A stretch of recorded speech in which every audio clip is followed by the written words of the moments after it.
Kinausap niya si Tatay Digong at dininay na nagkausap sila ni Roque. Kaya ang sabi ni Panelo, fake news. Hindi sila papayag na magpahuli ng buhay. Lalo na po si Tatay Digong. Pare Roque, huwag ka masyado mataranta. Tulog ka muna. Baka yung in-announce mo, dulot na yan na hindi mo pagkatulog. Pwede namang matulog. Ito nga mga kababayan, bago natin ituloy ang video na ito, kung bago ka lang sa aking YouTube channel baka pwede makahingi ng like at subscribe at click mo na rin ang notification bell para updated ka sa aking nilalabas na bagong video. Salamat po. Hindi po nakatulog daw si Attorney Harry Roque dahil tinawagan daw siya ni Tatay Digong na sinabi na anytime ay huhulihin, no? Si Tatay Digong hindi nga nabanggit para malamang ICC kaya po to si Harry Roque hindi naman daw siya makapunta ng Davao kaya hindi na lang siya makatulog. Yan po yung binalita niya kahapon kaya medyo ang dami po nag-aalala, no? Kaya po itong si Panelo, si Salvador Panelo, Attorney Salvador Panelo, tinawagan niyo po si Tatay Digong. At sinabi po ni Panelo, ngayon lang, kinausap niya si Tatay Digong at dininay na nagkausap sila ni Roque. Kaya ang sabi ni Panelo, fake news. Hindi po natin balak siraan, no? Kaya lang po, kasi ang parang pinalalabas ni Roque, parang parang pinakakaba niya yung mga Duterte, samantalang paulit-ulit po na ang mga Duterte po, si Pangulong Duterte ay nagpahayag na hindi po sila po papayag na magpapahuli sila sa hindi sila papayag na magpahuli ng buhay. Lalo na po si Tatay Digong, no? Hindi po siya papayag sa ICC, hindi po siya papayag na litisin sa The Hague. Kasama po si Sara Duterte, sabi po nila, dito pwede silang litisin sa Pilipinas pero never po sa ibang bansa. So nililinaw lang po natin, no? Kung sakali man aarestuin si DOJ Remulla, wala naman daw pong nakikipag-ugnayan sa DOJ para po sa ikadarakip ni Pangulong Duterte. So maaari pong ito ay malapit-lapit sa katotohanan yung kasi nga hindi natutulog si Harry Roque, huwag ka masyado mataranta. Tulog ka muna. Baka yung in-announce mo, dulot na yan na hindi mo pagkatulog. Pwede namang matulog. Huwag mong tarantahin ng sarili mo. Kulang ang mga supporter ni Pangulong Duterte. Mahirap po yan basta hindi na tayo natutulog.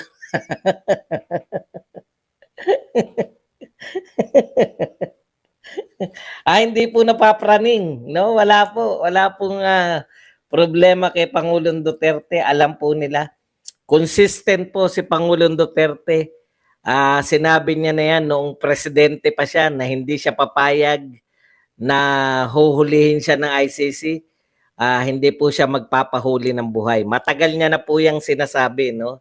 So, kayo ang praning. Ikaw, Habilio. Ikaw, Habilio, ang praning. Kung ano, wala naman kayong balita na natataranta yung mga Duterte. In fact, meron pong kinakasang malaking rally po dyan sa Cebu. Ganyan po, no, sa mga nangangantyaw po na wala namang umatin ng rally. Yung mga rally po, buhat po nung rally sa kinakasa po yan. Hindi po yan yung, ayun po, hindi naman natin na maaawat yun. Supporter po yun na nag-akala na pag nanawagan ng rally, marami nang pupunta. Hindi ko po maintindihan. Wala po mga leader doon ng Duterte. Nakita niyo po ba? Minsan nga, pinaghihinalaan ko na, puta, baka naman yung nanawagan na yun, hindi ko kilala yun. Baka naman na kayo kayo din yung nanawagan na rally sa Liwasan Bonifacio. Di ba? Kaya talagang ako tatanungin nyo, sino mas paniniwalaan ko sa dalawa, si Panelo ba o si Harry Roque? Doon po ako sa walang bolang kristal. Para yung spokesperson dati ni Pangulong Duterte yan. Doon po ako sa walang bolang kristal. Mahirap po yung, inamin niya naman, hindi na siya makatulog. Baka naman na, sama po kayo, hanapin niyo. Kalat la ako sa Cebu. Siyempre, hanap dyan sa may lechonan dyan. Sa may lechonan, para talagang alam na this. No? Okay, so, kulang po kayo, no? Wala po tayo nababalitan yung Davao Task Force Davao po na sinasabi na bubuwagin na para madakip po si Pangulong Duterte dahil sinasabi nga raw na yung kayo lang eto naman mga Facebook, kayo lang po natataranta. Kayo lang po nagpapanik. Kulang nga kayo, tawa-tawa lang kami. Kulang kami, kulang din kayo diyan. Atat na ba kayo makita na huhulihin si Pangulong Duterte? Hindi po hindi hindi po magaganap yan. Bakit ba paghuli kay Pangulong Duterte ang inaabangan nyo? Kriminal ba yung tao? Buta, napakahusay na Pangulo. Yan po yung sinasabi natin in all seriousness, no? Alam nyo po, napakahirap po mag-link ngayon pero yung mahal ng tao na naglingkod ng tapat, hindi nagpayaman. Kita nyo naman yung bahay ni Tatay Digong, sabi nga sa inyo, pinagtapat yung bahay ni Tatay Digong tsaka yung bahay ng dating driver ni Laila de Lima. Putya, hindi mo akalain kung sino yung presidente ng Pilipinas. Ang sinasabi natin, no, eto po ba yung gusto natin na kada may maglilingkod sa atin ng tapat, maraming ginawang presidente, ipapakulong natin? Wala na pong maglilingkod ng matino. Alam naman po natin kung bakit po nangyayari to kay Pangulong Duterte. Marami po siyang nasaktan, no? Marami po for the last 6 years ng kanyang panunungkulan, yung mga taon po ng panunungkulan ni Pangulong Duterte, marami po siyang nasaktan, mga oligarko at iba't ibang mga criminal groups. Kaya po eto na po yung pagbalik. Ngayon kayo tuwan-tuwa kayo na yung mga criminal groups at mga oligarko, tuwan-tuwa kayo na inuusig si Pangulong Duterte. Talagang ganyan ang buhay, no? Ang camping nyo, doon kayo kakampi sa sa mga nagawa ng hindi kasi kumita ng 6 na taon, yung mga magnanakaw. Kaya po ngayon, babawian po nila si Pangulong Duterte. Yun po ang mahirap pag ikaw ay naglingkod ng tapat. Bobueltahan ka ng mga, alam nyo na, bobueltahan ka. Kaya laban lang po tayong mga Duterte supporters. Anyways, ayan po yung sa mga naghahanap po, no, yung nangangantyaw po ng nagdaang rally sa Liwasang Bonifacio. Wala pong ron. Wala pong kinalaman doon ng mga Duterte. Kusa po yun. May nanawagan, may gusto silang sabihin, yun lang pong dumalo. Pero ito po, tignan nyo po sa Cebu. Ito po narito po yung mga leaders, may pag-organize, tsaka nyo po sabihin na konti lang yung sumusuporta sa mga Duterte. No? Saksihan nyo muna. Kasi, yun nangangantyaw po na konti lang yung umatin sa parali ni Tatay Digong ng mga Duterte. Prayer rally ng mga Duterte, nangangantyaw.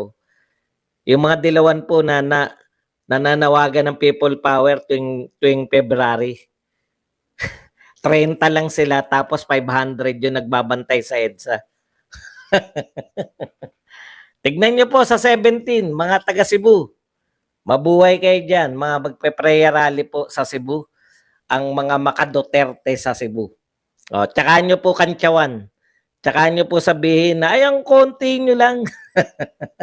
Okay, pag-usapan po natin. Ito pong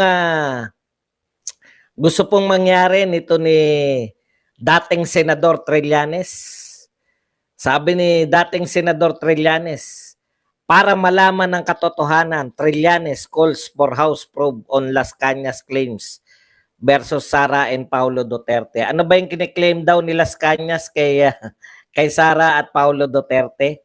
Na si Sara Duterte daw po ay siya po yung utak ng Tokhang Queen sa Davao, na ang sinasabi po ni Vice President Sara dito, buong pagme-mayor niya, buong pagba-vice mayor niya, wala po siya, hindi po siya kasali, no?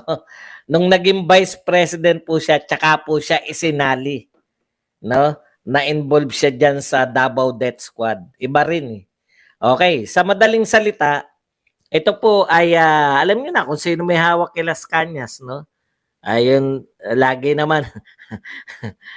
Ito po ang problema eh, no? Gusto nila paimbestigahan sa House. Ang bintang naman nila kay Paulo, smuggler, etc. Gusto nila paimbestigahan sa House of Representatives. Di ba dati kang senador? Bakit hilig mag-imbestiga mga senador? Bakit hindi mo sa Senado ihain tong gusto mong investigasyon? Bakit sa House of Representatives? Di ba? Alam ko na sagot diyan eh.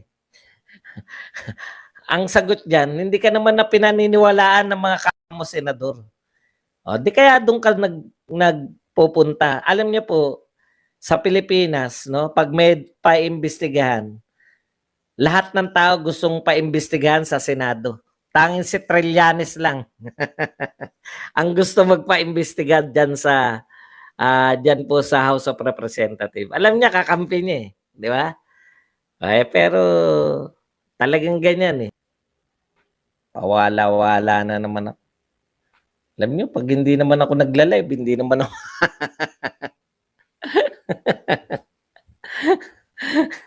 pag hindi naman ako nagla-live, hindi naman ako nawawalan.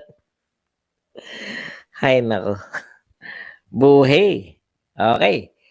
Tapos na tayo kay Roque, tapos na tayo rito kay Trillanes. Punta po tayo sa iba pang balita. Alam nyo dito, sa katutak ang balita natin araw-araw.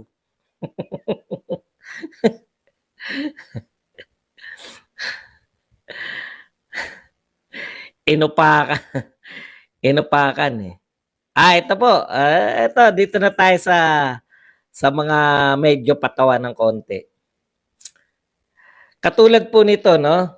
Alam nyo, lagi kong sinasabi, pag may ginagawa po, gusto nyo batiin yung ating Pangulo, meron pong magandang project, batiin nyo na lang. Pero kung may ginawang project, tapos kakantsawan nyo na naman si Pangulong Duterte, napipilitan tuloy kaming isampal sa inyo yung mga ginawa ni Pangulong Duterte at mga hindi ginagawa ni Pangulong Marcos. Matitigas talaga, makukulit talaga, no? Yun kasi utos sa kanila eh. Ipagmalaki nyo yung mga ginagawa ni Pangulong Marcos, kantsawan nyo na inutil si Pangulong Duterte. Hindi nyo mapapaniwala yung tao na mas maraming nagagawa si Pangulong Marcos. Katulad nito, meron na naman sila. Ito po, malapit na po, pinag-usapan na. Malapit nang matupad. February 6, natupad na raw. Yung pinag-usapan ni Crown Prince Mohammed Salman. Yung pagbibigay ba ng insurance claim sa nawalan ng trabaho, nagsara mga kumpanya dun sa Saudi. Hindi ba maganda yun? Matutuwa yung OFW. Okay na yun eh, di ba?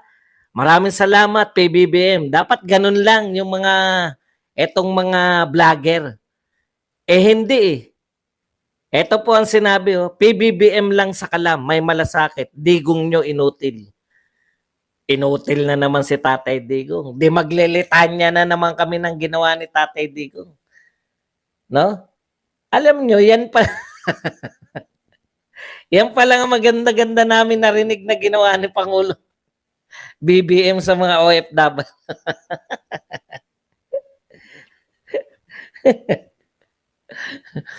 Si Tatay Digong ko po, napakarami. Gusto niyo ba isa-isahin namin? Okay, isa-isahin natin. Inutil daw eh.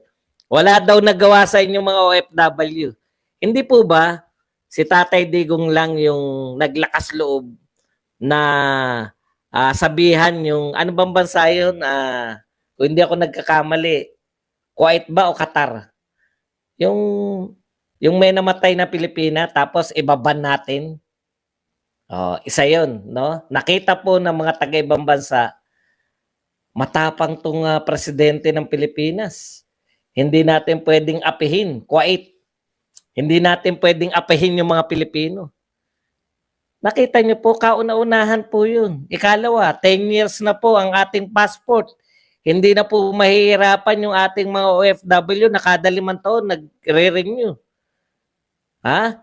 Yung laglag bala po sa NAIA, nawala po yan. Tuwan-tuwa po yung mga OFW natin.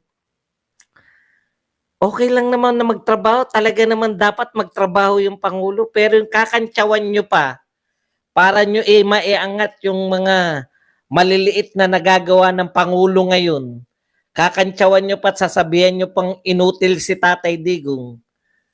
Doon kami nagagalit eh. Wala naman kaming pakialam. Di gawin niya yan. Talaga namang dapat may ginagawa yung presidente ng Pilipinas. Di po ba? Sasabihin nyo, inutil. Yung dating presidente, isa lang kayong nakitang ginawa, tapos inutil na kagad. Siyempre, sasama loob namin, imbis na matuwa kami na may ginawang ganyan, papalag ngayon pati lahat ng OFW. Na parang wala na talagang ginawa si Tatay Digong. Sa mga OFW, kayo ba pumapayag mga OFW, wala talagang ginawa sa inyo? Antindi, no? Antindi talaga ng mga, sabi ko may mga sapaw talaga, mga bobo talaga itong mga supporter ni Pangulong Marcos eh. Maganda na yung ginawa ng presidente, dapat nang batiin nyo lang. Pero yung babatiin nyo, congratulations, may malasakit talaga si BBM. Si Digong inutil. Puta. Alam niyo po ba, yung mga OFW, nakampante po sila nung panahon ni Tatay Digong dahil yung, may OFW hospital. Kampante sila na yung iniwan nilang pamilya dito hindi mapapahamak ng mga adiksyones. Alam niyo, magtapatan tayo kay mga OFW. Lagi niyo iniisip yung pamilya niyo, di ba? Baka mabiktima ng mga droga, etc. Pero 6 na taon, safe na safe yung utak nila. Trabaho lang iniintindi dahil at saka yung mga mister nilang nangangaliwa o mga misis nilang may bet ka. Pero yung mapapahamak yung pamilya dahil sa mga adiksyones, kampante. Kaya pwede po ba? Pag may ginagawa si BBM, wag niyo nang kantsawan si Duterte dahil ginagalit niyo lang mga mamamayan eh. Mahihina kokote nyo. Yan ang kapapakinig nyo sa mga vlogger nyo. At ng OFW po siya, baka kasi nababalitaan nila eh. Iba po yung sa actual eh. Iba po yung nagbabasa ka lang sa dyaryo eh. Maligo muna kasi yung mga vlogger nyo para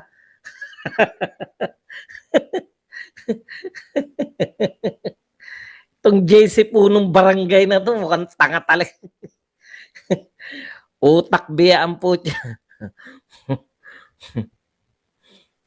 Ito pa po isang panawagan sa PNP ni Trillanes. Dapat daw kanselahin na ng PNP ang mga gun license at i-confiscate ang 364 na high-powered firearms ni Duterte dahil ito ay nag-incite to sedition, secession na secession. Ba't ka ba utos ng utos? Feeling mo presidente ka. Ay, ito po, good news po para sa railways ha. Akala nyo ha. Akala nyo nakalimutan na kayo ha. Ang mga taga Mindanao, good news po. Akala nyo nung wala na si Duterte, kinalimutan na kayo ng Mindanao Railways ha. Ayon po kaya eto po, naroon po sa Mindanao, sa Davao ngayon si Bautista. Kumawak po ng mic. Ito po sinabi, The first phase.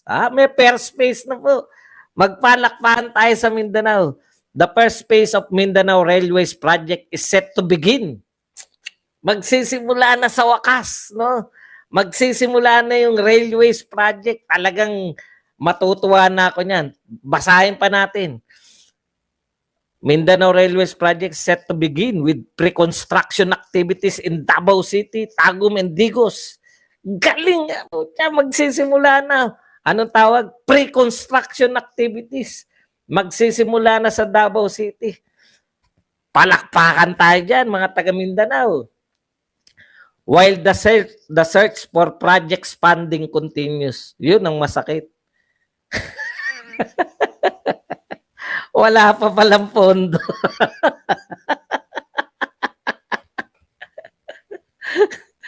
Ay, ibang klase talagang. Ibang klase talaga. Nung araw kay Tatay Digong, hindi namin nababalitaan kung ano yung mga project. Nakikita na lang namin si Tatay Digong tsaka si Mark Villar tsaka si Togade na nakasakay na sa, alam mo yung jeep na umaano na sila, mayroon ng ribbon cutting.